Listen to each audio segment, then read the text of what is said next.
All right. Good afternoon, everybody, and welcome to the 2020 IT and ISR intern presentations. Thank you all for being here today. I'm really excited to kick us off. So my name is Kaylee Betzinger, and like I said, I have the privilege of getting us started today. So a little bit about this agenda, since this is going to be a bit different than past presentations. Of course, we're doing a live team event today. So I've got a couple quick intro slides that I'm going to go through really quickly, and then we're going to get started with our individual intern presentations. So we've got 5 individuals who will be presenting, and then we'll move into the team presentations, followed by Q&A all at the end. So please utilize the chat in the live team events, and please specify who your question is directed for, whether it's an individual or a team. That'll help us direct questions to those individuals or teams at the end of this event. So again, please utilize the chat for all of your questions, which will all be at the end of this event. So a quick reminder about what this intern program is all about for IT and ISR.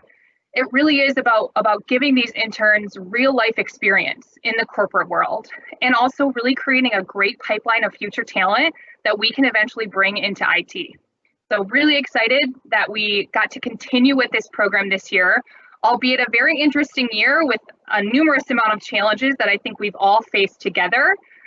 But we really just appreciate everybody. So hiring managers, the intern core team, advisors for the interns, and particularly the interns.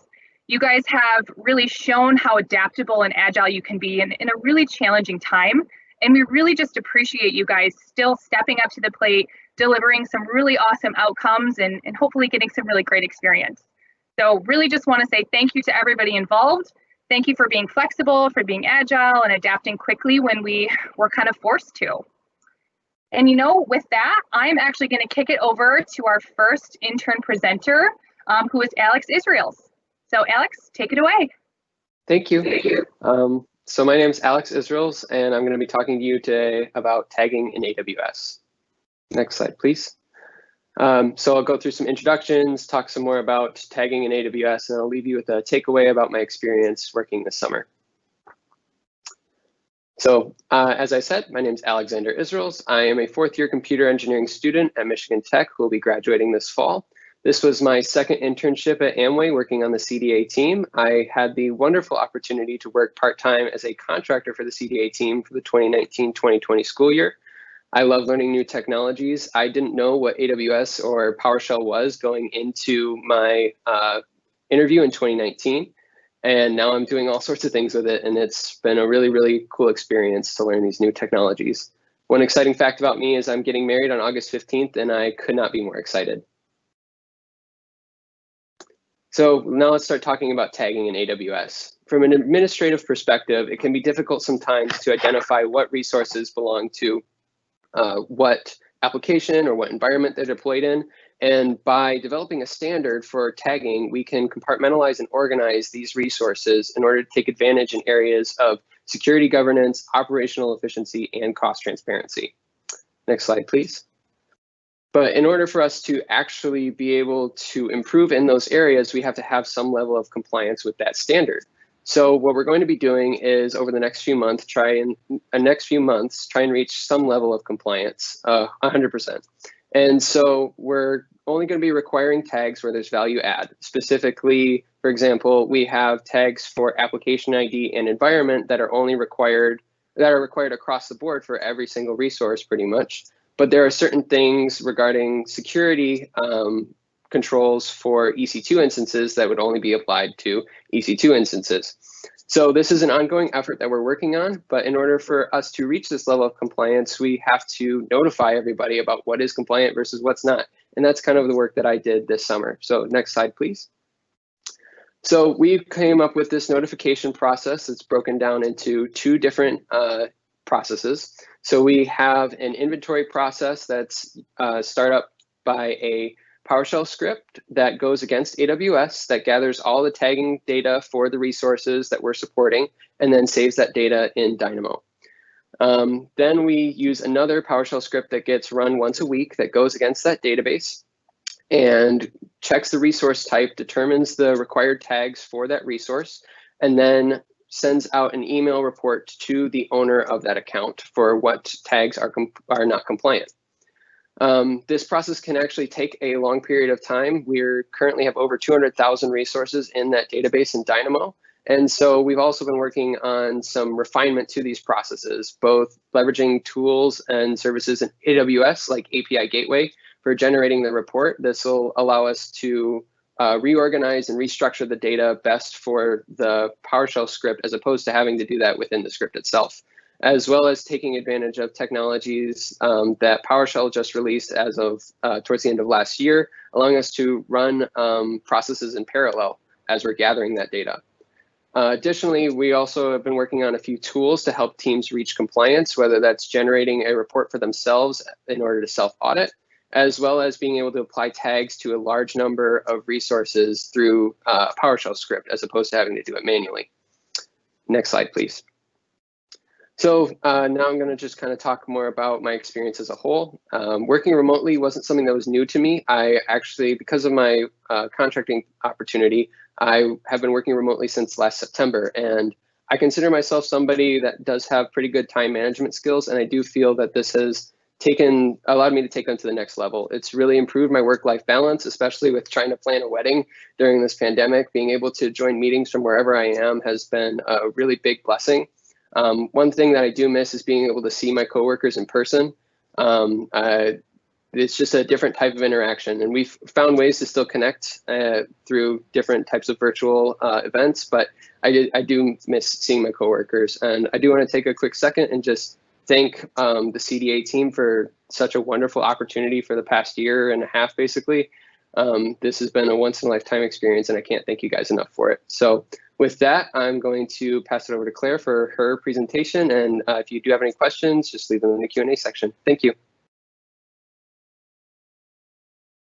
Hi, my name is Claire Schmidt, and I'm going to talk to you about Kafka metrics visualization and alerting. Next slide, please.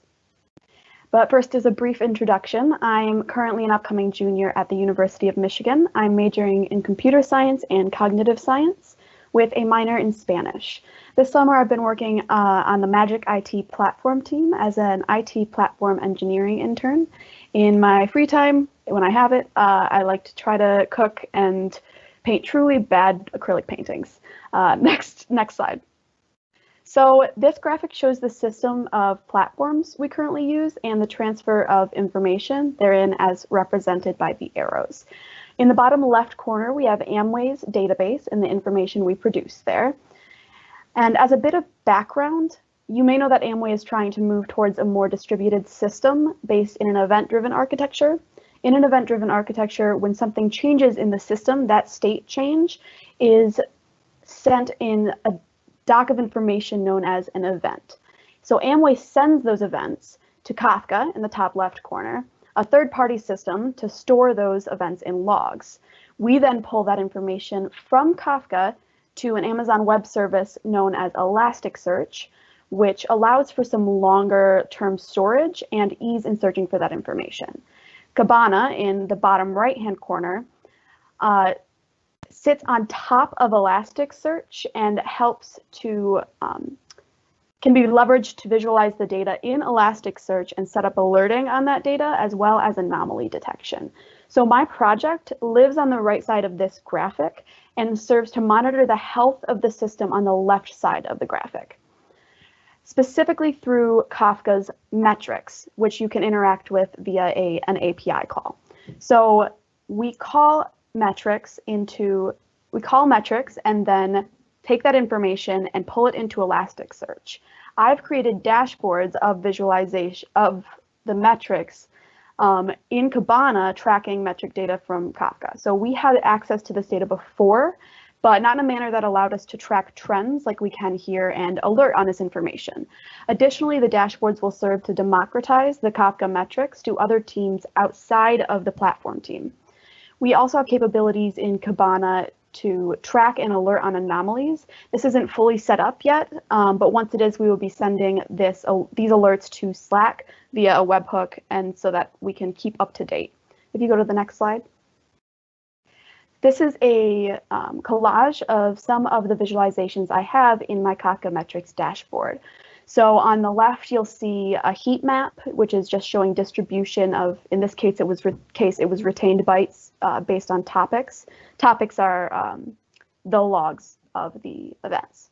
And then you'll also see some time series, a pie chart in the top right corner, and then simply individual metrics which record or show us the most recent examples of those metrics. So if you go to the next slide. This has been a really important learning experience for me. So on the left-hand side of this slide, you will see a series of things that I was not familiar with prior to starting this internship. I was not familiar with event-driven architecture, Kafka, Elasticsearch, visualizing on Kibana or Grafana, Postman calls, Microsoft Teams, as I'm sure we're all learning, but it's been pretty helpful to get on that, especially as we go forward in a different work environment, and also experiencing Agile in practice. So it's been really helpful for me, and despite the shortened time, I will take away a lot from this. So next slide.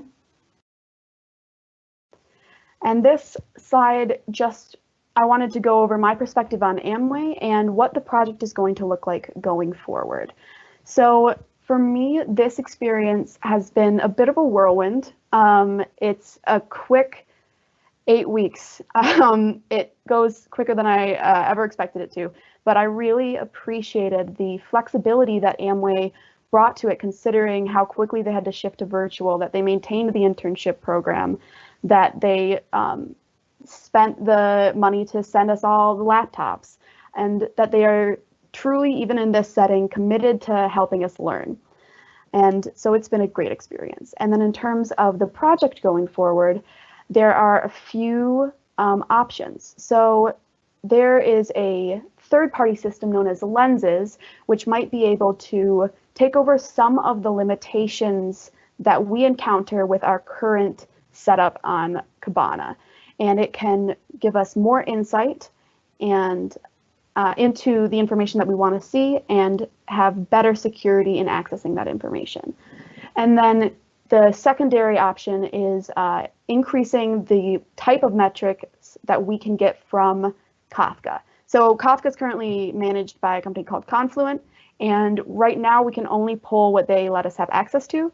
So right now on our dashboard, we don't currently have, for example, lag times. So as the project moves forward, we would be interacting with Confluent to open up some of that availability and get more helpful visualizations in our dashboards. So that'll be it for me. And if you do have any questions, just put them in the Q&A. Thank you so much. Hi, everybody. My name is Derek Doublestein, and I had the opportunity of working on the infrastructure and operations team this summer, with my advisors being Ryan Crump and Steve Peterman. So next slide, please. So a little bit about me. I am a senior at Ferris State University studying computer information technology, and I actually plan on going back to get my master's degree when I'm done. Some of my hobbies include woodworking. On the slide there is a picture of a desk and end table I built last winter, all by hand, all from scratch. So I'm also an avid outdoorsman. I love hunting, fishing, anything that really has to do with being outdoors. I'm also very family oriented. Up at the top there is a picture of my sisters and I. I'm a triplet, and I'm pretty close with them. So yeah. Next slide, please. So these are the projects I've been working on during the past few weeks. I started with VRA cleanup. So basically the top left picture is of the Amway IT marketplace, and it shows the catalog of deployments that users can use for any specific purpose they need. And on the right, I can see all those deployments. And to make things easier, I exported this list to Excel and sorted it out, so it make it easier to identify which ones that need to be looked at. Then I identified the users that corresponded with those deployments and sent out an email to check with them to see if they still needed those servers or not, so resources could get freed up that weren't actively being used. And this project is still ongoing. and hopefully I can get it done by the end of the 8 weeks. But my other project was some server migrations. There were a couple of SAN servers that were still running server 2008 and needed an upgrade. So I created a couple of new servers running 2016 and installed the DCNM applications to them, and then discovered the switches that were used on those older servers onto the new servers. In the bottom picture there, this is where that list of switches came in handy. And as I was going on through it, I updated that list, and it is now the new master copy that will be used going forward for those new 2 servers. Actually completed this project last week, and we are going to turn off those older servers this week. And now that that's done, I am doing some firmware updates on these, excuse me, those switches that are highlighted in yellow on the screen. And I'm about a third of the way done with those by now. So next slide. And so this was a huge learning experience, I think, for everybody. For me, this was my first ever job in IT. For the past 5 years, I've been working at a beverage distributor, so unloading trucks, so just a monumental difference. This was also my first time working remotely. I thought it was a really nice experience, and I really enjoyed the aspect of working from home. It greatly increased my management skills. I had multiple projects that I've been working on, and managing those has been really helpful to my learning experience. I've also been taking summer classes, so I'm trying to manage that, and work with these projects really helped me a lot. And for Amway, like I said earlier, this has been a huge learning experience to everyone. Everything with COVID has set us in a new time, and it's probably a harder time for some. But I think this remote internship happening put a lot of perspective on a new way of learning and working. And I thought at the beginning, this being my first internship and job in IT, that I didn't know what to expect. I had some reservations about how I'm going to learn things, or how well am I going to work in this environment, and I was very pleasantly surprised, and I learned a lot. And if this COVID stuff continues to go on, I would definitely say that Amway needs to do this remote internship again, and I think it'll go a long way. So I'd like to thank my whole team and my advisors for everything that they've been able to help me with. It's been an honor working for the team. So if there's any questions for me, put them in the Q&A section. I can gladly answer what I can. So thank you.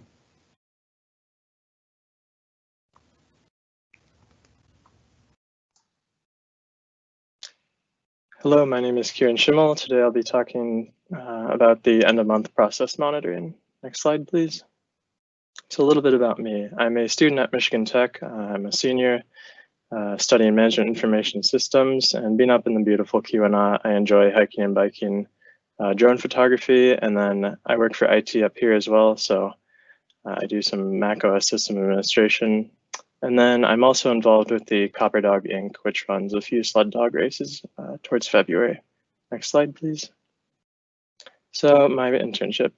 I worked with the API team. My advisor was Abby Black, who was super helpful throughout the 8 weeks.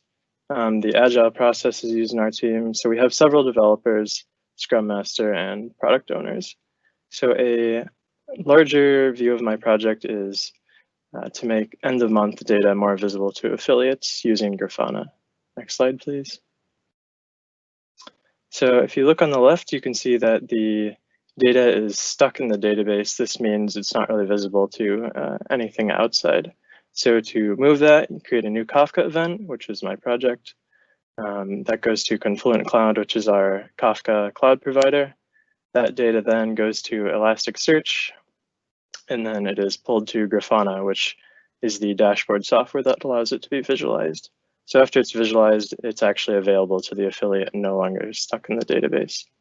Next slide, please. So the original dashboard was Splunk based. On the left, you see it's pretty basic, just kind of a table that shows information. The goal of the project is to create something in Grafana that is easier to use and you can drill down and see more information. Next slide, please. So what I learned. Development, I only came in with about a semester of Java. So learning more about that language is good. Learn some YAML, Kafka, and the whole event-driven data. So the development process, I learned more about Git and pull requests and additional ideas there, and additional Agile and how it's used in a corporate setting. So with Amway, I learned about the sales structure and how it really applies to my project and what's helpful about that. Communication, how people communicate within the organization professionally, and then the culture, which really I found that Amway has a bunch of people who really just want to help each other. So the experience was really good. And then reflecting, working from home was definitely a different experience. It's more flexible. So the shortened program made the deadline a little tighter, harder to get projects done. We're still working on that. And then for everyone who helped make the virtual internship program possible still, from HR to my team to everyone involved, I wanted to thank them. Next slide, please. And if you have any questions, let me know, and I'll be putting it off to Stephen.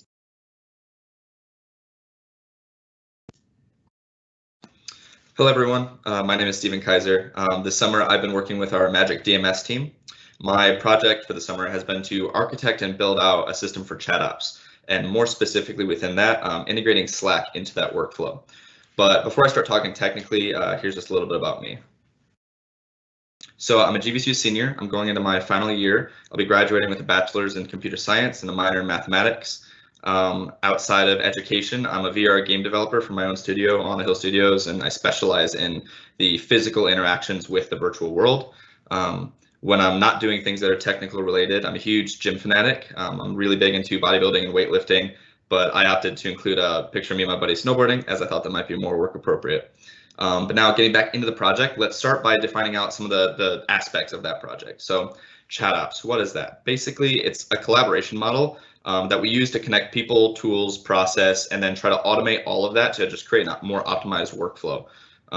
So the goal with mine within chat ops was we want to improve our observability into the health of our microservices. So we have servers that are running in the cloud. We want to have a better window, if you will, into how are these servers performing. Then you have bots. A bot is really any autonomous program that can interact between a computer system and other computer systems, or a computer system and users. Many people refer to this as AI, but I personally view a bot as a more focused and specified version of AI. The example here is that we want to post in a Slack channel whenever CloudWatch alarms are triggered. Now, you might have a question that comes to your mind, and that question is just, doesn't this already exist, or isn't this functionality already out there? And the short answer is actually yes. However, it limits our customization and our scope. So for an example, AWS provides a Lambda blueprint function that we could use to trigger those Slack notifications from CloudWatch, but that doesn't cover if we wanted to expand and start supporting maybe GitHub. It doesn't cover any other platforms that we might want to support outside of Slack. And so we wanted to do something that was robust, but also followed our microservice model that we could support all these different things. And so I started by building an architecture diagram, and that's on this next slide. Now, this is a little bit more detailed than I want to get into right now, but it is to show you that I've built out some very fleshed out documentation that's all on Confluence. So if there's any teams that are interested in talking about this more, or would like some more questions or more in-depth overview of it, reach out to me, or just look at that Confluence page. I can send you that link. On the next slide, I have a stripped down version of this. So these are the parts, the key points that I want to make. There's three big pieces to this. You have your workers, you have an event bridge in the middle, and then you have your managers. So the manager, this is the portion that communicates with the platform on the end, in this case, Slack.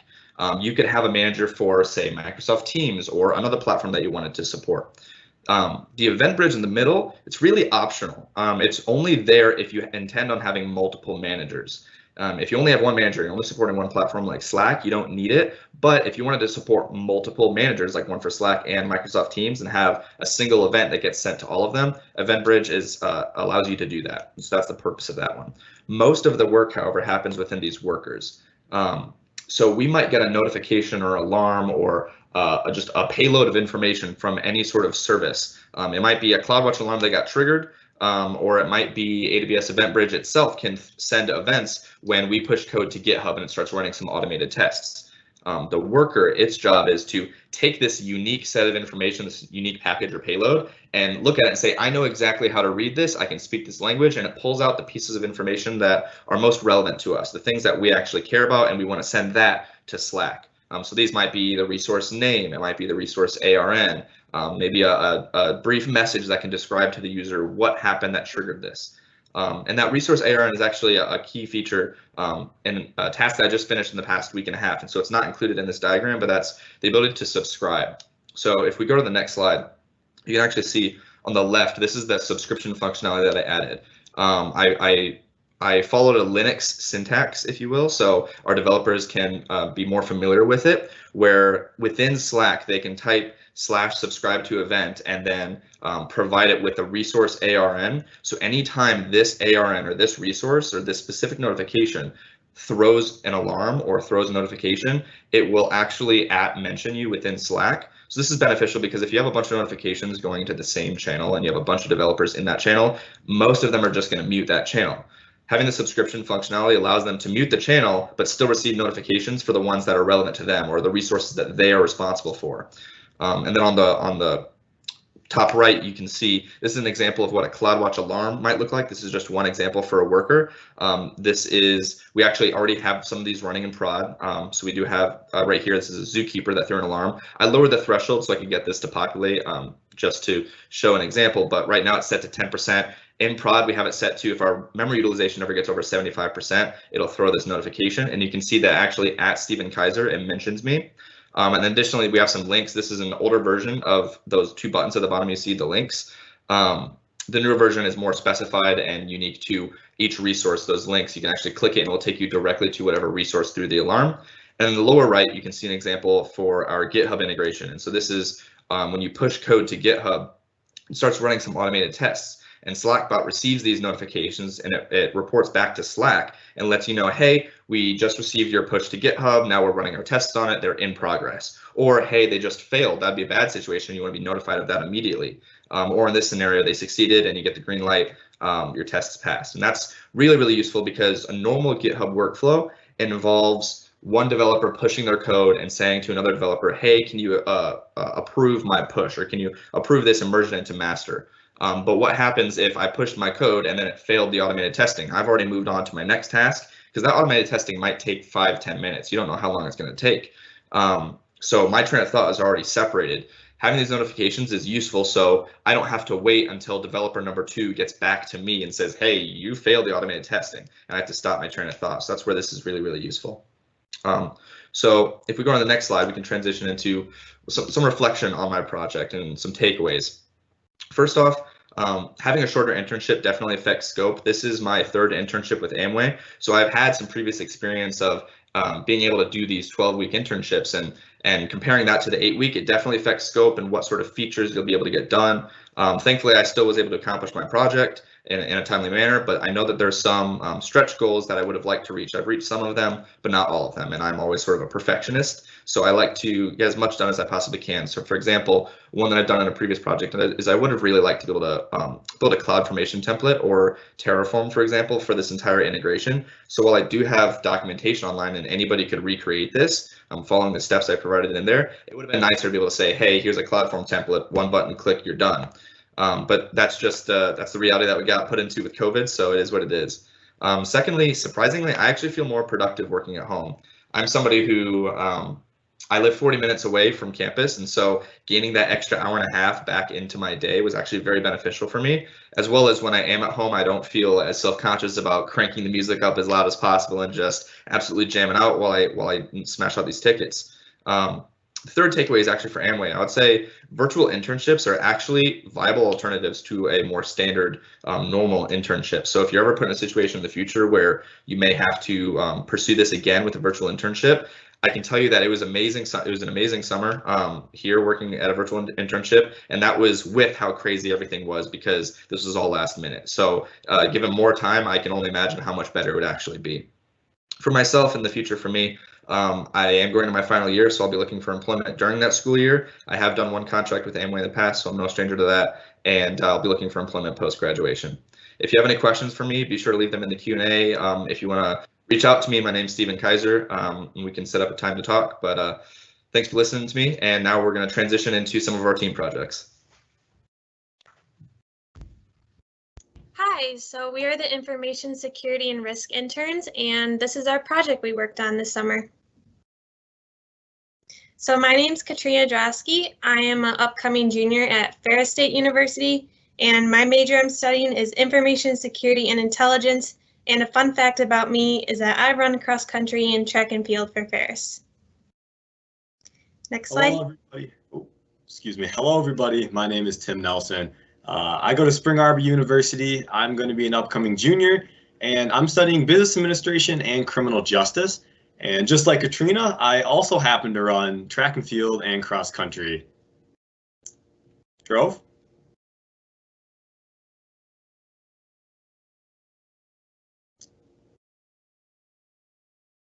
Dhruv, I believe you might be muted. Sorry about that. Hi guys, my name is Dhruv Arora. I'm a junior at the University of Cincinnati. My major is cybersecurity and my minor is psychology. What's not mentioned on here is that I'm also enrolled in the accelerated course in my university, so I'm getting my master's at the same time. Unlike Tim and Katrina, I do not run track and field and cross country. I'm a nerd. Next slide. All right, so this is our project overview. I just wanted to cover some objectives and give our goals. Right off the bat, our main objective was to provide key insight so that we can drive decision making. We also wanted to identify some priorities and actions for key stakeholders. This is so that they can make take better actions and just know where to focus their effort. We also wanted to document our current metrics and capture some ideas for future state metrics so that we know where we stand right now and where we need to shift our focus to. We also wanted to develop a catalog for all this. So all of this is condensed in a single document and our key stakeholders can refer to it at their own convenience. Some of our further goals, secondary goals, were to identify the criteria and catalog our current and underutilized metrics. We also want to visualize a high-level dashboard that tells a story so that anyone who wants to look at it can just quickly head in, get the information they need, and just act on it. Our last goal, what's not mentioned on here, is prioritization and sustainability within the catalog. We want this catalog to be self-sufficient and be sustainable for the future so that people don't feel the need to go out of their way. It just becomes something that they refer to all the time. And we wanted to live beyond us. Next slide. I wanted to cover some obstacles that we overcame this internship, and right off the bat, the first obstacle was knowing where to start. This is a new project for all of us with a wide scope.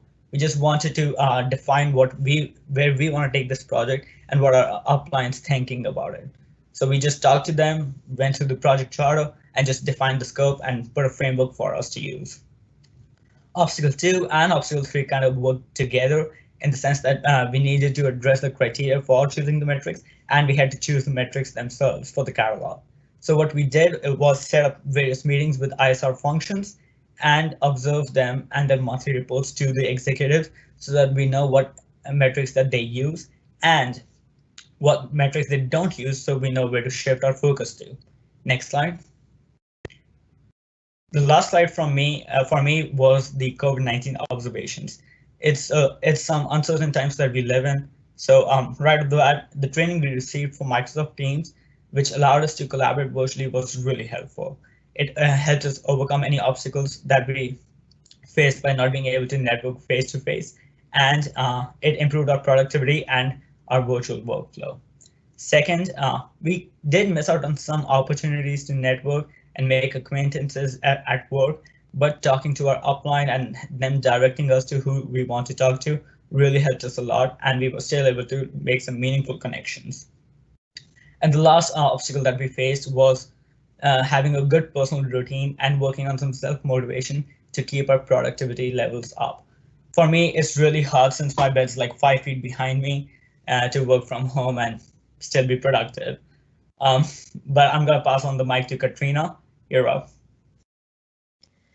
So our metrics catalog is based off of ISO 27001, and we made it in an Excel spreadsheet. Our goal is for employees to easily access and navigate throughout the catalog.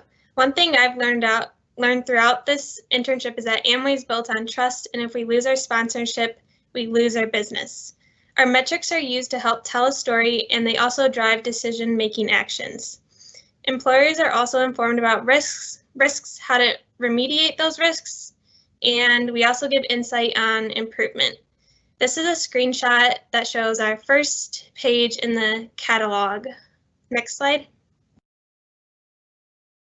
So this slide is an example of our metrics of current and future state metrics that are currently documented.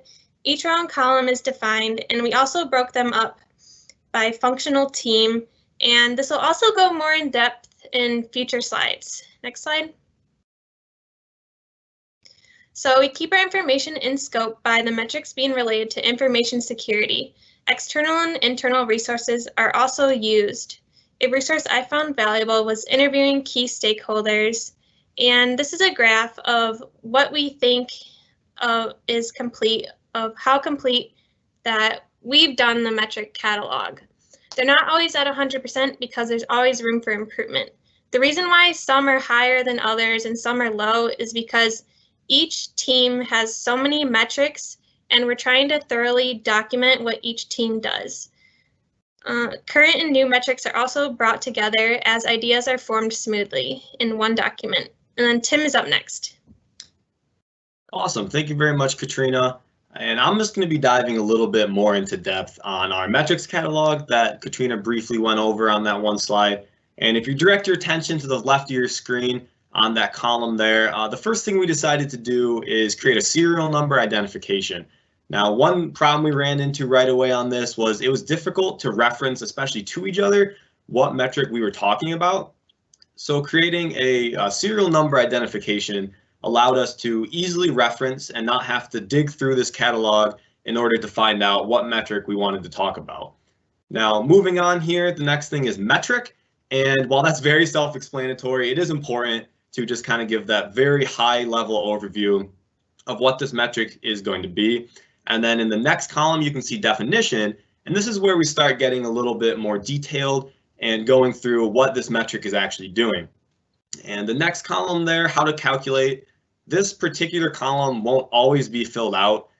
This particular one, it is filled out because you can actually calculate this based on interviews with stakeholders.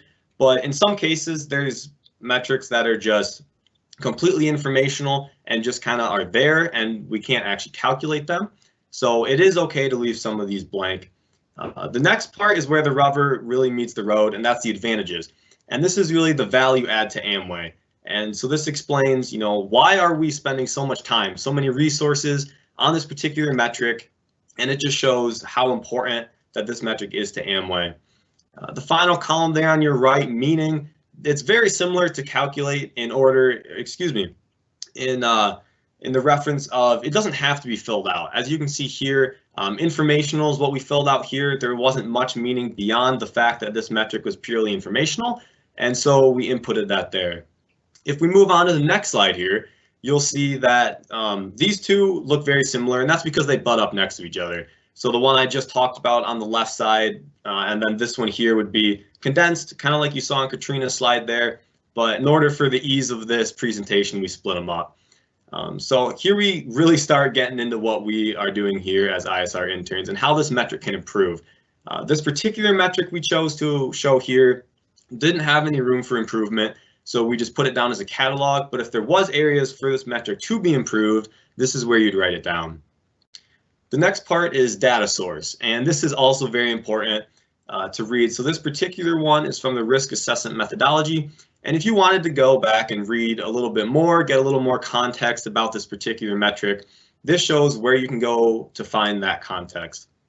The next column, audience, we developed this pretty late in the game here. It's something after talking to a lot of people in ISR and outside, we thought it'd be very important.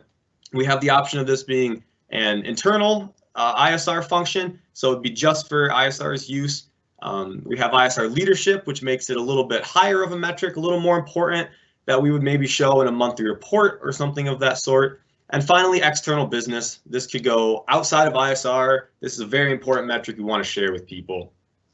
Contact, also kind of self-explanatory, but extremely important. So I put myself, Tim Nelson, in there, and this would be because I inputted this metric, and if someone had a question about it, they know to contact me about it so I can explain to them. The next three columns here, priority, estimated time in months, and ease of implementation, was really just an idea that we had where a user inputting this metric uses their discretion on how important this metric is. And if we go to the next slide here real quickly, we'll dive into just a tiny bit more of that here. Next slide, please. Thank you very much. So you can see here, we just took those three columns and threw them in there. If you look at the left there with that yellow, you see the priority was 50. That was just his user's discretion. The time it's going to take is about a month to implement, and that's going to give an ease of implementation of 50.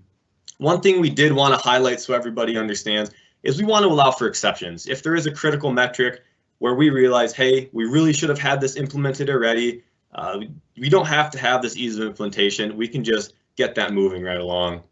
Next slide, please. And we're going to be talking about something we thought was extremely important, which was having some stakeholder input. We had the opportunity to talk and interview a bunch of people, both within ISR and outside of ISR, and we got some amazing contacts and information from them.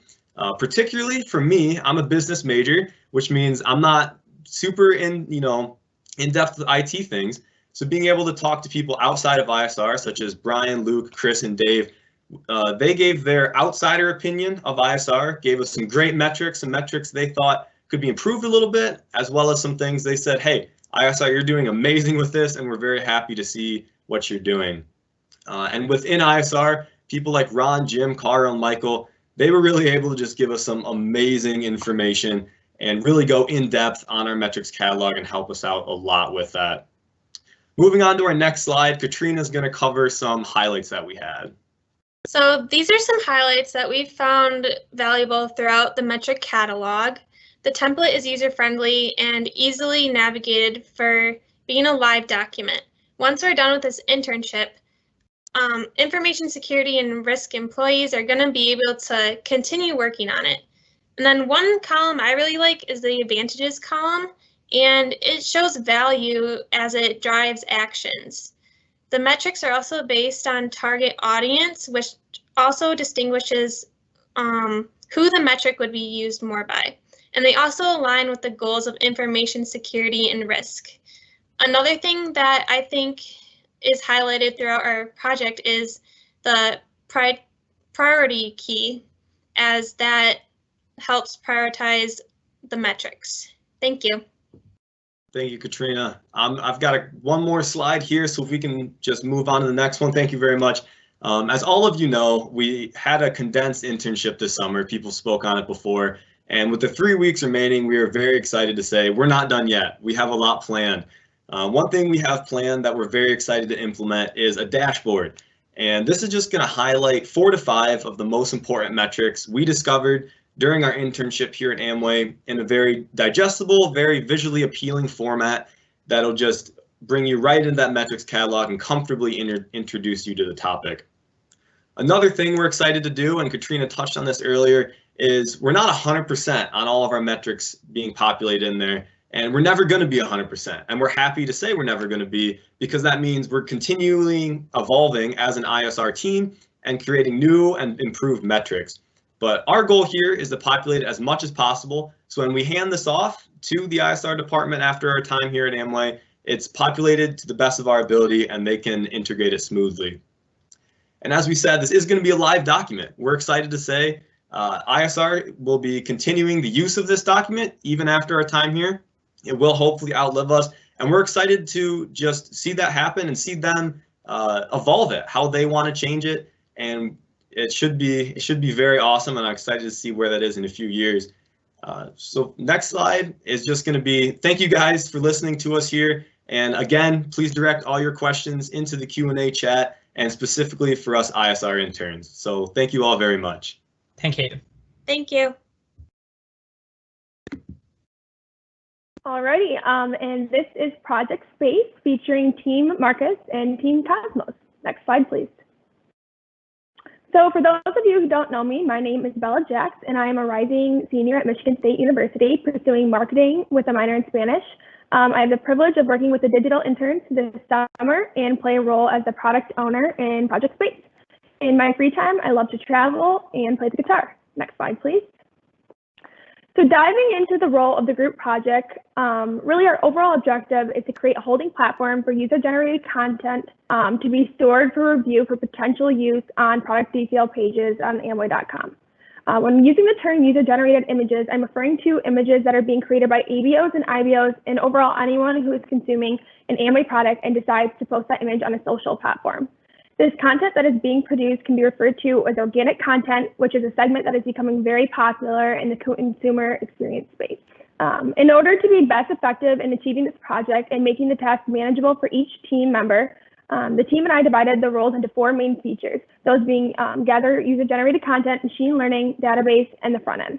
As the team will further explain their roles in each of these features, it's important to understand that each of these features do play an important role in both the front end and back end creation of the website. We've also used tools such as Jira and Merleboard to ensure these roles have aligning tasks. Next slide, please. So I believe my role as a product owner really boils down to 3 aspects, those being asking challenging questions, meeting with the stakeholders, and forward thinking. Through my time thus far, I've witnessed that asking challenging questions helps the team prevent from having groupthink and also perpetuates individual thinking. I really think it also helps the team collaborate on a broader level. Meeting with stakeholders has also been a colossal part of my role in order to keep the project intact with the end user expectations. This really segues then into how thinking for the end user cultivates continuous forward thinking and what can be improved in our project. Next slide, please.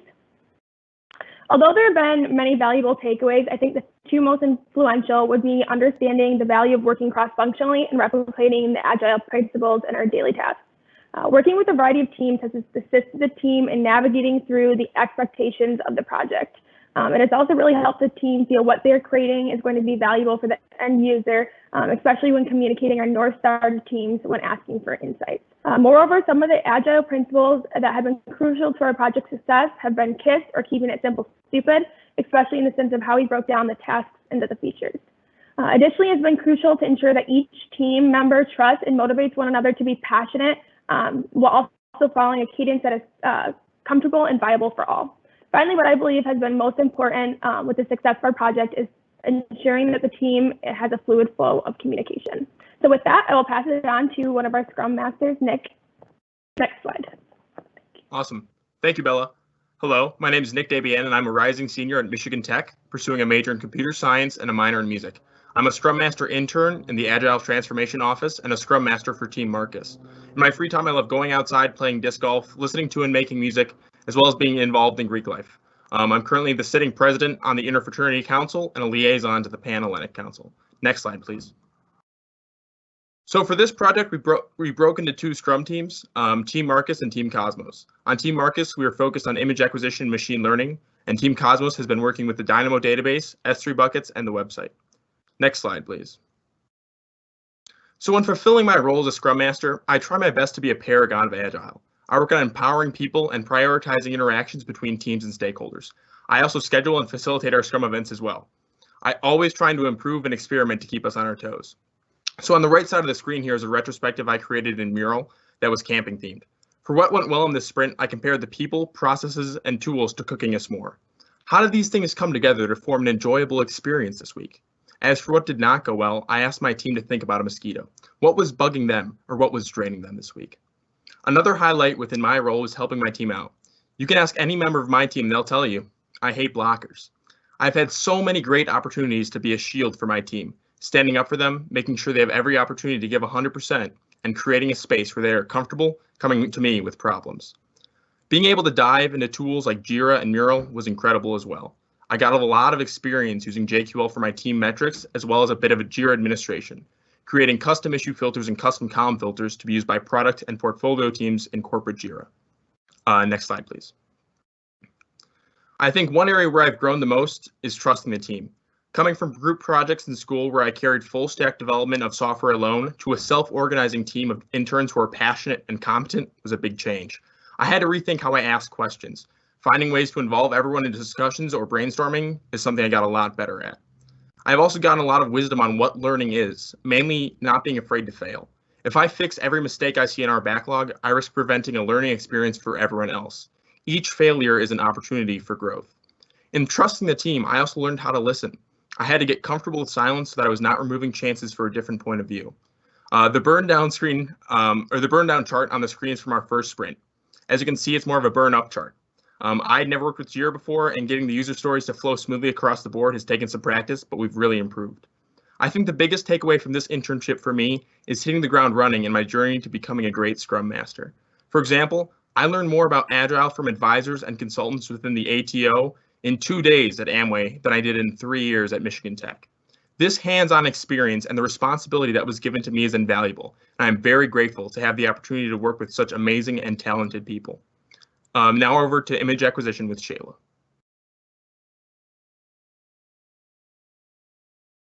Hi everyone, my name is Shayla Hinkley and I am one of the 2 image acquisition software developer interns on the ACS Space Project team. I am a rising senior here at Grand Valley State University in Grand Rapids, and I am majoring in computer science.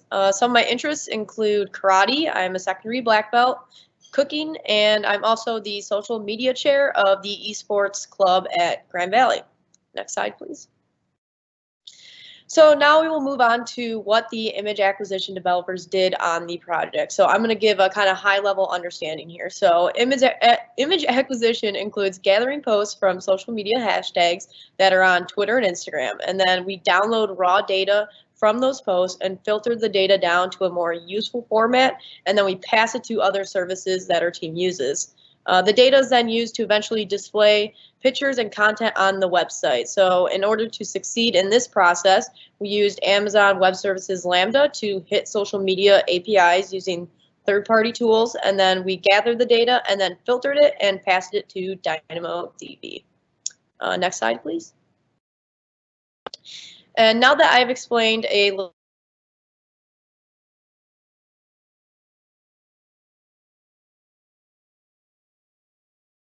So first off, the takeaways. Throughout my internship, I learned how to work in a Scrum team. There's about 11 of us, so it's kind of crazy. And it's definitely different than what has been happening in my classes at Grand Valley. Usually it's like 1 or 2 people doing the work, but working in a Scrum team, I was really learning that everyone contributes and that to trust everyone and that they were going to get their work done. So that was pretty awesome to work in a Scrum team. So in addition to the Scrum team, I learned to work in an agile environment, which is useful in my career as a developer because it is becoming more and more common in the software industry every day. And that also helped me break down different tasks into smaller tasks, so it was easier for me to work on throughout the week, and it made everything easier on the team as well.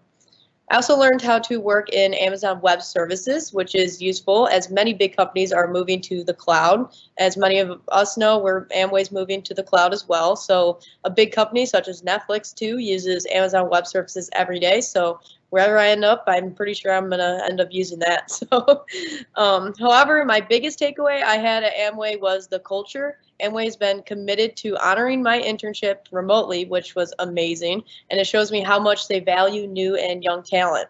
They really want us to make a difference here at Amway, and I find it very important that my work is valued here. Amway also has a very inclusive culture, and as a woman in the commuting field, I felt at home. It's not always easy being a woman in the male-dominated field, so I really appreciate that Amway's one of their values is always being inclusive, so I really appreciate that. And now with these takeaways, there are always challenges. Working remotely presented challenges with communication. I wasn't able to just walk over to my advisor's desk and ask questions. I had to schedule time where they were available in order to address my concerns, and they're always willing to help no matter how often I bug them. So thank you to my advisors. Another challenge I had to overcome is working with a Python programming language. I never used Python before. I always used Java, C, C++ in my classes, but Python was new. So the first 2 weeks of my internship, I kind of just learned it from the ground up. I went researching on websites. I figured out everything I needed to do so I could complete this project for Amway. Amazon Web Services was also very challenging because I've never even heard of it before my internship here at Amway. I heard of the cloud, but I never heard of Amazon Web Services. So applying that to the project was kind of difficult at first, but I learned how to use it, and it was definitely worth it in the end. And the last challenge I want to talk about is paired programming remotely. Usually you can just sit down and point at a screen with your partner and say, oh, hey, right there, you need to fix that. But now doing that remotely seems to be a challenge because I can't even count how many times I said, where are you talking about to the other interns on my team? So now that I've introduced myself and the challenges and the takeaways I had and gave a brief overview of image acquisition, I'm going to hand it off to the other image acquisition developer intern, Griffin. Hi, so I'm the other half of the image acquisition interns. My name is Griffin Lorimer. I go to Trine University where I play basketball and study computer engineering. I'm going into my junior year. I grew up in Spring Lake, right on the lakeshore here. This is my second internship back at Amway. So next slide, please. So getting into our project, when we're gathering user-generated content from Twitter and Instagram, you can get a lot of data from that. So it's really important to filter that data for only the useful information that our teams would be able to use. In doing that, we also have to comply with some legal restrictions just to make sure we're not saving or downloading anything that would get Amway in trouble. So with that, there's a lot of challenges. So just working with those API calls, there's different limits and stuff. So we have to read documentation and experiment to problem solve through that. And on top of just the project having challenges, this year had obviously a weird set of challenges, but I was thankful I was able to continue my internship virtually and being able to use Teams and Slack to successfully communicate within my team and reach out to anybody outside of the team that we needed input from. So working with a big group of interns was new to me. I never worked in such a big group on a large scope project, but being able to do things like paired programming and sharing code in order to successfully navigate our project was very helpful. And then using some agile methodology in our Scrum team made the project seem a lot less daunting. At the beginning, it looked like we had a lot to do in a short time frame, but being able to break up the tasks into individual weekly deliverables helped to get the project done in our shortened time frame. And then I was able to learn a lot of new tools and skills. You can see all of the things on the right hand side of the screen there. Those were all tools I had little to no experience with, but I was able to learn them and then also be able to turn around and use those skills I learned to implement into our project quickly to be able to finish what we needed to for our scope of the project. But all in all, I had a great experience here at Amway this year and the year before. So hopefully I can come back for a third year. But with that, I'll pass it to Mackenzie and the machine learning side of our team. Hi everyone, my name is Mackenzie. I'm a computer science student at Michigan Tech in the Upper Peninsula. My role in project space is a machine learning developer. In my free time, I love to do a good amount of hiking and camping, and I also get to do a lot of skiing and snowboarding. Next slide, please. Just some quick background for anyone not familiar with machine learning. You might have heard the term tossed around. It seems pretty abstract and like only big companies like Facebook and Tesla would be able to implement this space age technology, but there are really actually some pretty accessible tools readily available. Essentially, the space project used machine learning to identify the distinct products in the social media content. Next slide, please. The process for actually creating the model required a lot of trial and error. I was learning Python for the first time so that I would be able to code the model, all while juggling a course on the FastAI library, which helped us to implement the machine learning model, and also as well as getting up to speed with Amazon Web Services. All of this on top of just meeting my new coworkers in a virtual environment and learning how to collaborate with them across the computer screen. So this did feel like a lot in the beginning, but I was ready for the challenge. Generally speaking, I was really glad to be working on something I felt really passionate about and was having a lot of fun learning. Besides independent study and taking the course on machine learning, I found that pair programming helped a lot. And additionally, that it never hurt to reach out and ask questions to other teammates or Amway employees. Everyone is very willing to help and wants you to succeed, which in my opinion is an invaluable asset in the workplace. Next slide, please. Our advisors did a fantastic job of curating a hands-on experience with a fascinating topic in computer science and helping us really reach for the stars. This exposure to the topic of machine learning has been instrumental in helping me learn more about what kinds of things I want to do in my future career. Because there's so many things going on in the field, it helps to have the hands-on experience so you really understand what the day-to-day tasks and overall scope of the job is like. I was able to learn a new language and software and apply it with some pretty cool deliverables. It was great to see the team's hard work really pay off with some concrete things that Amway will be able to use in the future. It was fascinating to be on a Scrum team and collaborate under the framework and see what advantages it has over other management frameworks. But overall, it has been a fantastic experience to be able to work with my advisors and other teammates and learn more about what Amway stands for and all the benefits that come from working at a global company. So thank you. Next up, we have Caleb. Hello, my name is Caleb Cunningham. I am studying information systems at Grand Valley State University. This is my third year at Amway, and I am on the ACS space team as a machine learning developer. Next slide, please. What machine learning allows us to do is take an image from the image acquisition side, run it through our model, and receive an output which tells us which Amway product is in the image and how confident the model is. These results can then be sent to the database team and used to determine which images we want for our website. Using deep learning makes images identification fast and inexpensive and allows us to automate most of the process. To develop our model, we have used tools such as Jupyter Notebooks, which is a coding tool in which we can write in the Python language and is where we write most of the code for our model. Secondly, FastAI is a state-of-the-art deep learning library which provides many of the crucial components for creating a deep learning model. Lastly, we have used Amazon Web Services, the ones you've heard before, namely SageMaker and Lambda, to deploy our model for use by the other teams to accept images and to call our model. Next slide, please.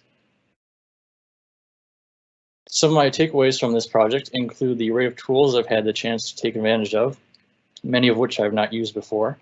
I had the opportunity to practice Python, which is a language I've enjoyed for quite a while, and a coding language which I have had limited experience with.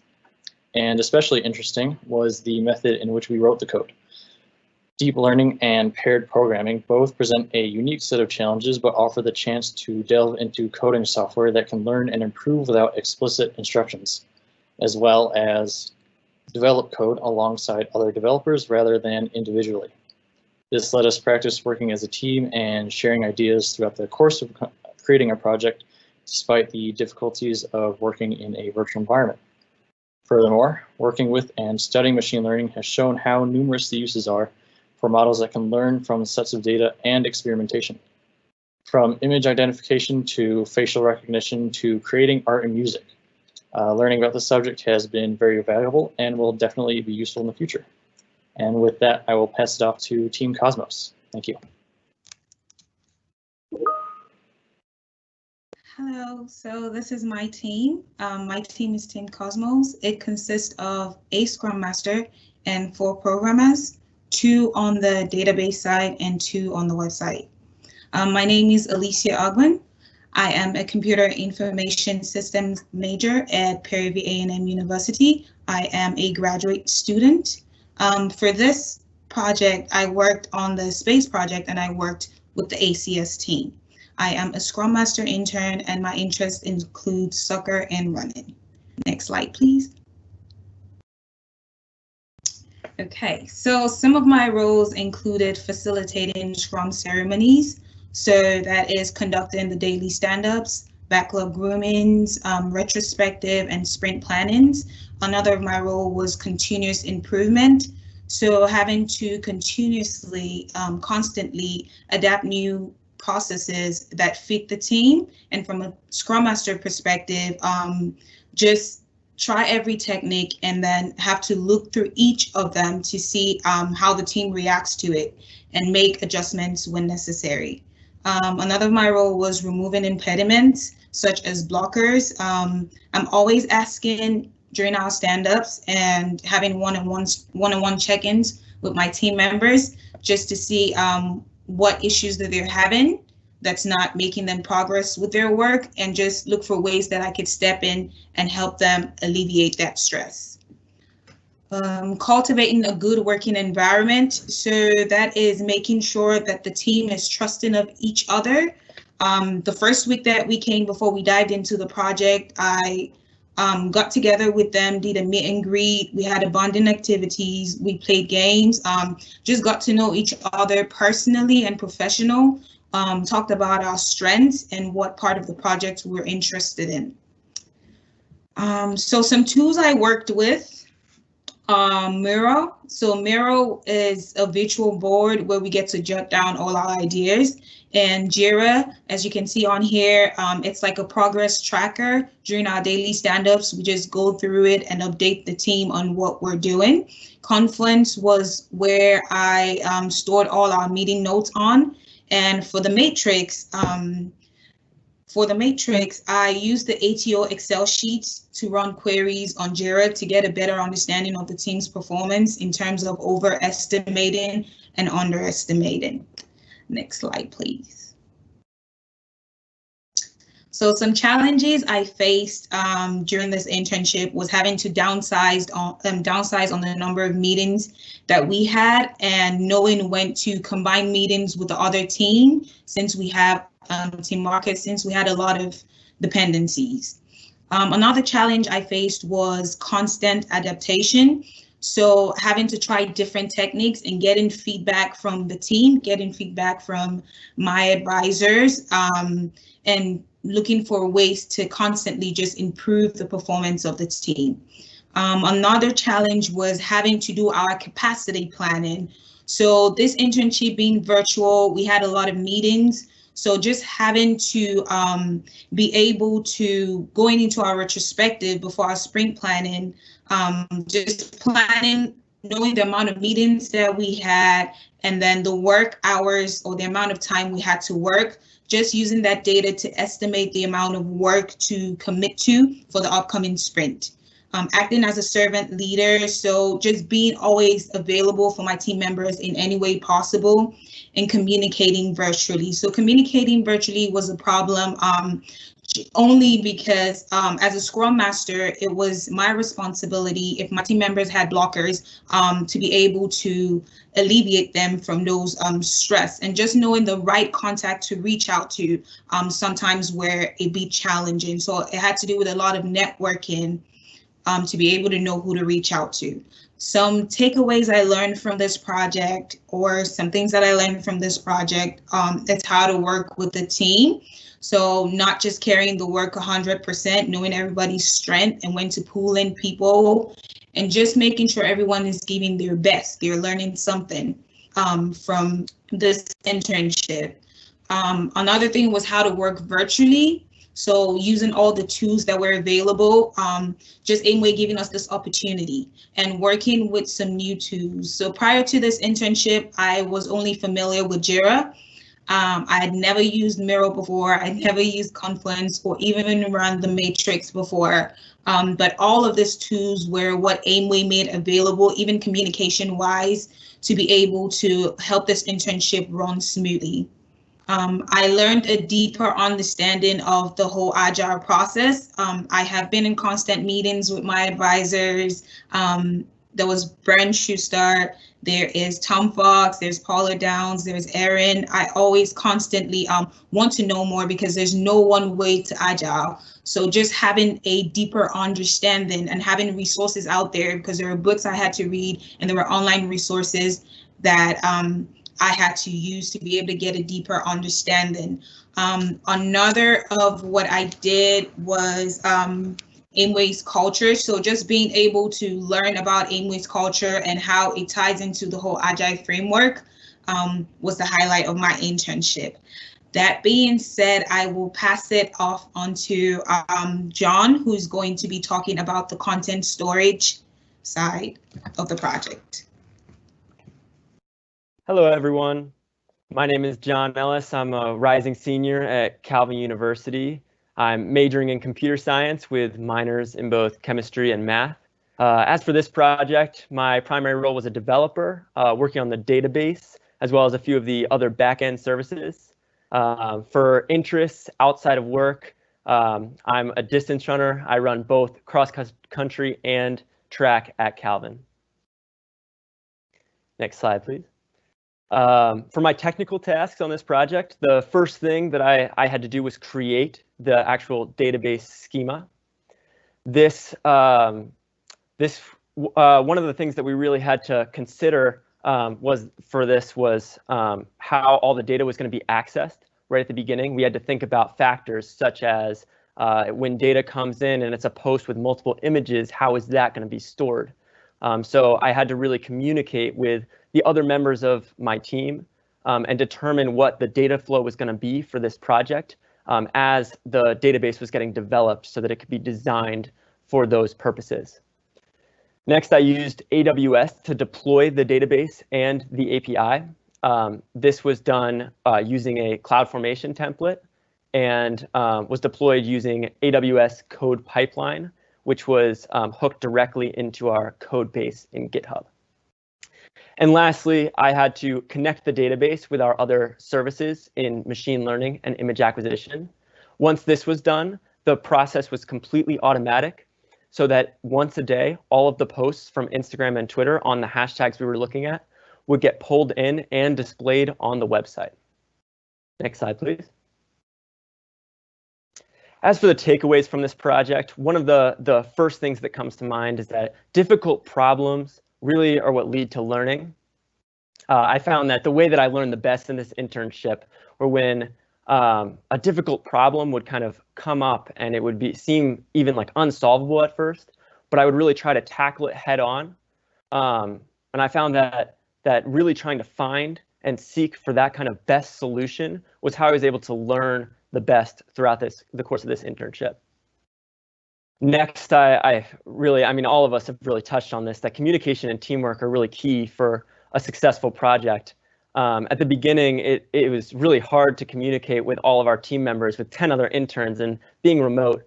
But as our teams got really used to the Scrum framework, I felt that our product owner and Scrum Masters really did a great job in facilitating that kind of communication and helped us really become more successful. And lastly, I really feel like AWS is just such a cool tool. Before this internship, I just did not realize just how vast and expansive like all of their services are. It's totally crazy to me that there are over 200 unique services that they provide.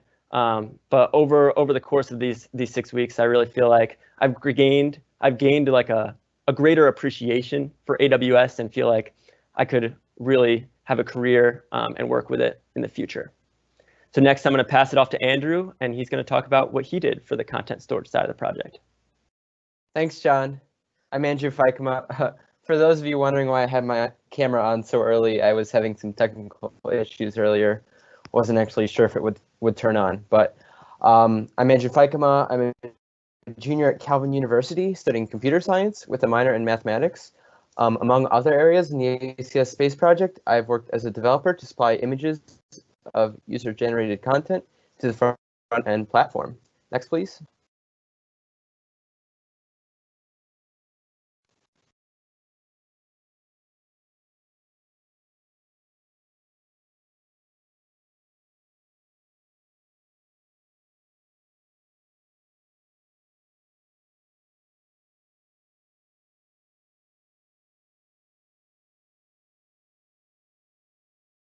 Downloads in marketing platforms. All API calls can be filtered for ranges image access on an as-needed basis. Image uploads and downloads are controlled through asynchronous functions executed in AWS Lambda microservices. My earlier focus in this project was to develop and design an the first iteration of a similar access pattern for image metadata using a different API language called GraphQL within AWS. Recently, I've also focused on working unit tests for the website's platform components. This ensures the durability and maintain package. The front-end platform provides the Jasmine framework for writing and running. Next slide, please. For me, one key takeaway for this internship was the experience of developing with a team through an agile environment. With this experience, I found the agile process to be collaborative. All of these characteristics have been extremely valuable for working in a remote setting.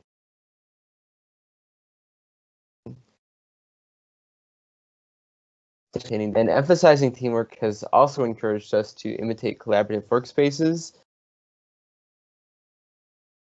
Microsoft team calls, and using that to our advantage. I've also acquired a significant breadth and depth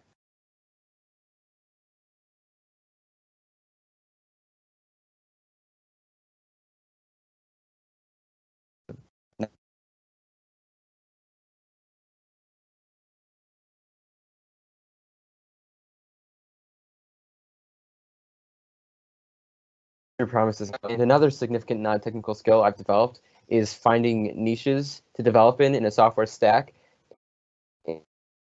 and working with several people in several roles of this cross. Definitely given me the opportunity to share my knowledge and gain that diversity. Has also provided great support in my professional development. Having the advice and input of coworkers who love to serve has contributed to the success of the entire team, and I totally see helpful for myself and others in this project. And I also definitely appreciate the directive to love to learn, as I already bring that passion to my work. I'm extremely grateful for this opportunity to work on the team, and I hope to engage a similar training opportunity in ACS or Magic before graduating in 2022. I've also been able to provide significant business value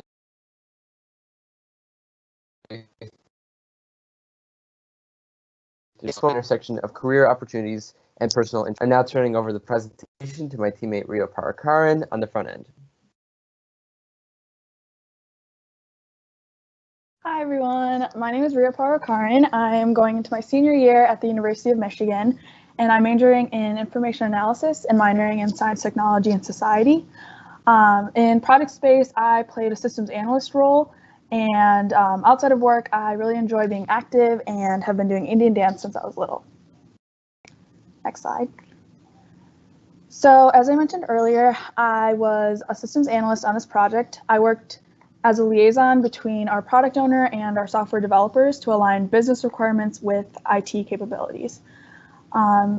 In terms of highlights, I took lead on designing the UI UX mockups of our website. I was able to create many iterations of the design, given all the freedom we were told by the IT core team. And as we got more information in terms of the stakeholders' needs, Angular components, and how other similar websites function, I was able to create more iterations and improve our design. I was also able to look into hosting our website on AWS Amplify.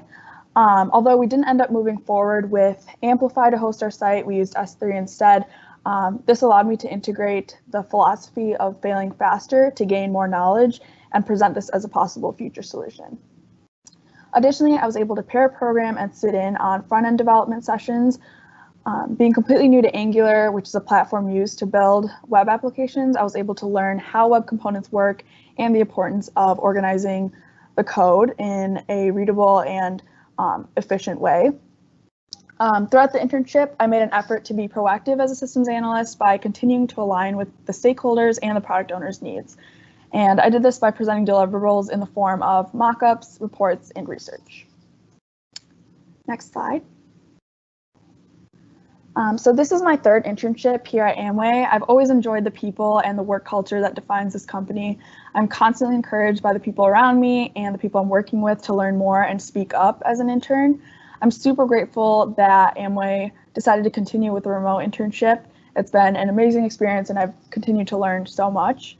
My hiring manager, Hannah Smith, and my advisor, Ben Rao, have helped guide and build confidence in me in the past 6 weeks. So super grateful for them. To me, Amway has continued to stand out as a company that really values its employees and customers, and I've really enjoyed working here the past 3 summers. And I just want to give a big thank you to everyone that made this internship opportunity available to us IT interns and taking the time to figure everything out and flush it out for us. So from here, I'm going to pass it on to our front-end developer, Richard, who's going to wrap things up. Thank you. Thanks, Rea. Hello, my name is Richard Wiertalla. I'm a senior at Ferris State University. I study computer information systems. This is like a mix of computer science and business. This would be my first internship. My current hobby is flying virtual aircraft on my computer, like the FA-18 Hornet, which is a Navy multi-role fighter jet. Everything is simulated realistically, just like the real jet, and it can take months to learn all of its systems. If you play DCS, you'll know what I mean. Next slide, please. So my role during this internship was to help build our front end for Project Space. I've used quite a few technologies for this project.